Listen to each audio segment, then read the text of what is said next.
Welcome to our channel. If you want to fix login lockout on Verizon, follow these step-by-step instructions to ensure everything is properly configured and working smoothly. Step 1. Open your web browser or mobile app and navigate to the main platform or service page. Log in with your account credentials if required. Step 2. Click on your profile icon or menu button, usually located in the top right corner of the page, and select Settings or Account Management from the drop-down menu.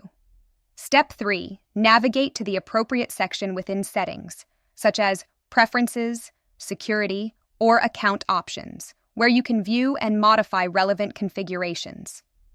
Step 4.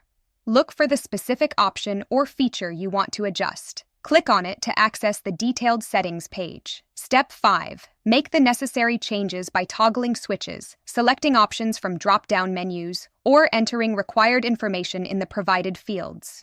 Step 6. Review all changes carefully to ensure they match your preferences. Click Save, Apply, or Confirm to implement the changes. Step 7. Check your email or notification center for a confirmation message verifying that your changes have been successfully applied. Keep this for your records. Step 8. Log back into your account to verify that all changes are active and functioning as expected. Test the feature to ensure it works properly. Don't forget to like this video and subscribe to our channel.